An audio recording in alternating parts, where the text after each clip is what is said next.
அமீரகம் முழுவதும் உள்ள பள்ளிகள் 2 மாத கோடை விடுமுறைக்கு பிறகு அண்மையில் புதிய கல்வியாண்டிற்காக மீண்டும் திறக்கப்பட்டன. பள்ளிகள் திறக்கப்பட்டதைத் தொடர்ந்து சுமார் 1 மில்லியனுக்கும் அதிகமான மாணவர்கள் வகுப்பறைகளுக்கு திரும்பியிருக்காங்க. இந்த புதிய கல்வியாண்டில் நடைமுறைக்கு வந்துள்ள பெரிய மாற்றங்கள் குறித்து தான் இந்த வீடியோல நம்ம தெரிஞ்சுக்க போறோம். பள்ளிகள் மீண்டும் திறக்கப்பட்டதைத் தொடர்ந்து பள்ளி மண்டலங்களை பாதுகாக்க துபாய் காவல்துறை ஒரு விரிவான பாதுகாப்பு திட்டத்தை வகுத்துள்ளது. பள்ளிகளை சுற்றி 250 பாதுகாப்பு மற்றும் போக்குவரத்து ரோந்து பணியாளர்களை நியமித்தல், போக்குவரத்து நெரிசல் மிகுந்த இடங்களில் ரோந்து செல்லுதல், பெற்றோர்கள் மற்றும் மாணவர்களுக்கு விழிப்புணர்வு இயக்கங்களை நடத்துதல் ஆகியவை இதில் அடங்கும்.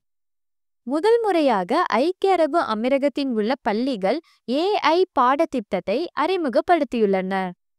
பள்ளிக்கு செல்லும் போதும் வீட்டுக்கு திரும்பும் போதும் பாதுகாப்பான பயணங்களை உறுதி செய்வதற்காக ஓட்டுநர்கள், பெற்றோர்கள், மாணவர்களுக்கான விழிப்புணர்வு பிரச்சாரங்களுடன் பள்ளிகளை சுற்றி போக்குவரத்து மேம்பாடுகளை RTA அறிவித்துள்ளது. பள்ளி மண்டலங்களில் வேகம், சட்டவிரோத வாகன நிறுத்தம், பாதுகாப்பற்ற வாகனம் ஓட்டுகள் ஆகியவற்றுக்கான அபராதங்களை கடுமையாக்கியிருக்காங்க. புதிய பள்ளி காலண்டரில் வார இறுதி நாட்கள், பொது விடுமுறை நாட்கள் மற்றும் பருவ இடைவெளிகளில் என மாணவர்களுக்கு 135 நாட்கள் லீவு வழங்கப்படுது.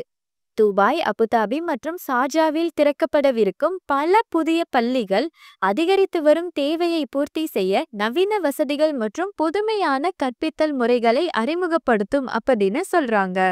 மேலும் இது போன்ற லேட்டஸ்ட் ஐக்கிய அரபு அமீரக செய்திகளுக்கு நம்ம கலீஜ் தமிழ் சேனலை சப்ஸ்கிரைப் பண்ணுங்க.